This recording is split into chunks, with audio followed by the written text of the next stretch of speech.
Estando na casa da ataraxia, professor Tércio, eu não posso deixar de olhar para o seu jardim e pensar no jardim de Epicuro. E aí o senhor me permita aqui lembrar que Epicuro disse que ninguém hesite em se dedicar à filosofia enquanto jovem, nem se canse de fazê-lo depois de velho, porque ninguém jamais é demasiado jovem ou demasiado velho para alcançar a saúde do espírito. E é o que nós estamos fazendo aqui.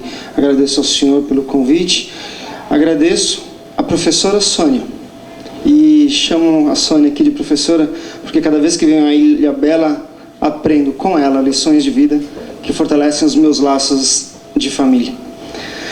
Bom, deste painel nós tivemos aqui uma sedução do discurso com a verdade da palavra que a Meire nos trouxe. E quando o professor Joaquim apresentou o espaço público e o espaço privado da propina, penso que ele ressaltou para nós a ambiguidade desses espaços e às vezes a confusão deles. José Rodrigo, o jeitinho brasileiro que você expôs aqui para nós me lembrou Machado de Assis, quando num conto ele diz que antes das leis mudemos os costumes. Está na teoria do medalhão. Eugênio Butti, que ele apresentou para nós aqui os riscos da domesticação da mídia pela corrupção. O Tiago mostrou para nós que direito e imprensa são vasos que se comunicam, para usar uma expressão cara, que é o professor Laffer.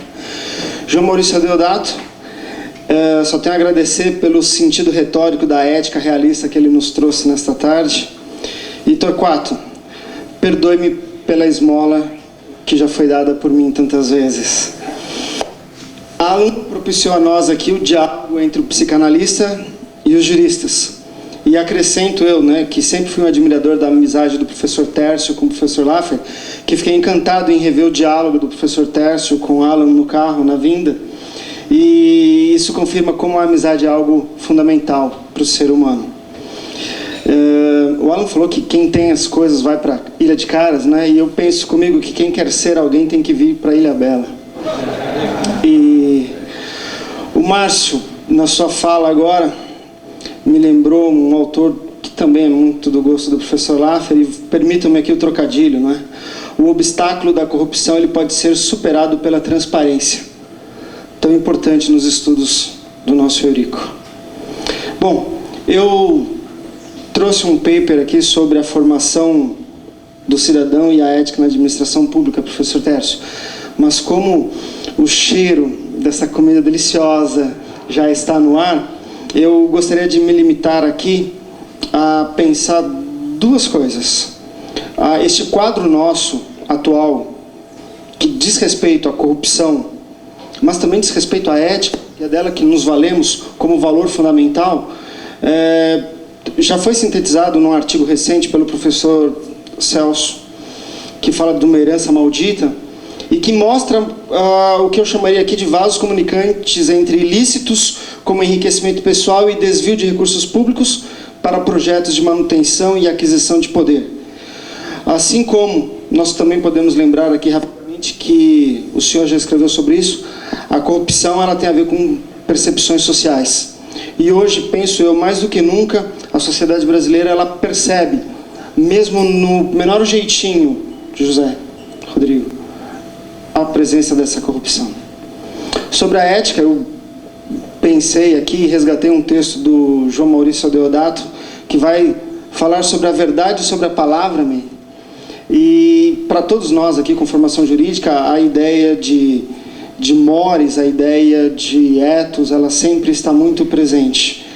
E hoje penso eu que a ética para nós, ela funciona mais como um direito público subjetivo, professor Tércio, diante da administração pública. Eu tenho o direito de ser bem governado. E isso, quando nós nos deparamos com um quadro de corrupção, torna-se assolador. Por isso, e aí eu me permito citar mais uma vez aqui o professor Laffer, é que a gente pode falar num piso mínimo ético, professor. E este aponta para o fato de que o direito, como a disciplina da convivência humana, sempre tem como piso um mínimo ético.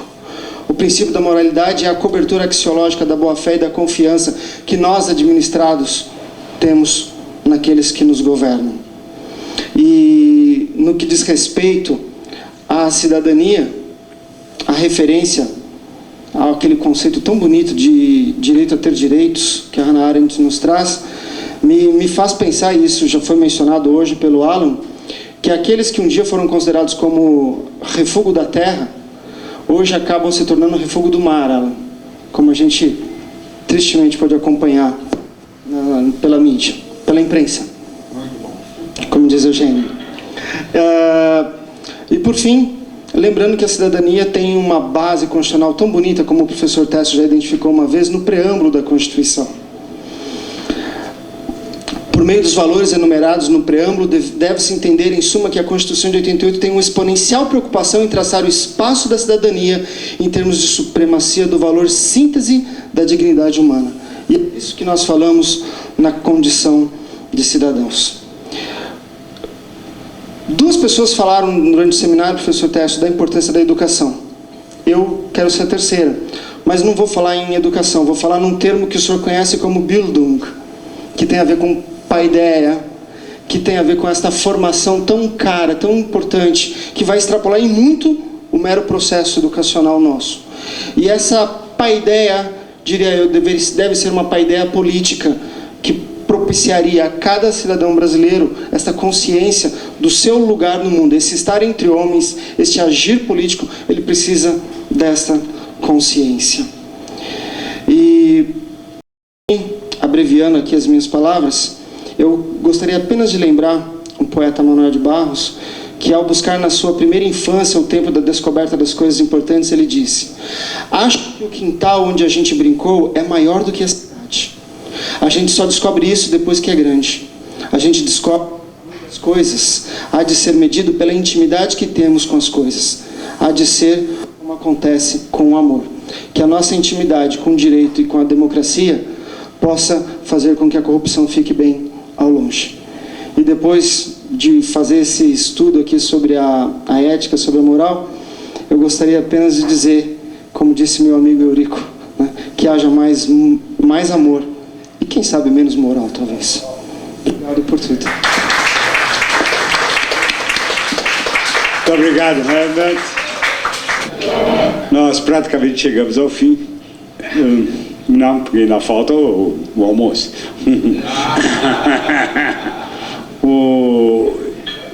Antes de encerrar, apenas um lembrete. A Roberta nos deu a chance, do ponto de vista editorial, de que esse seminário se transforme, talvez até rapidamente, num livro. Ela se dispôs a tentar fazer a transcrição de tudo que nós falamos aqui. Exato. Só que isso teria que ter, da nossa parte, e eu vou mandar isso por e-mail para todo mundo, um esforço de cada um ler a sua parte e rapidamente devolver. Se fizermos isso, acho que nós vamos ter um livro.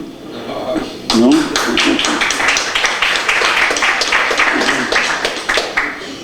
Bom, e apenas para encerrar, esse seminário se chamou Direito, Democracia e Corrupção. Acho que o acento tônico nessa tricotomia talvez deva ser democracia. Muito obrigado.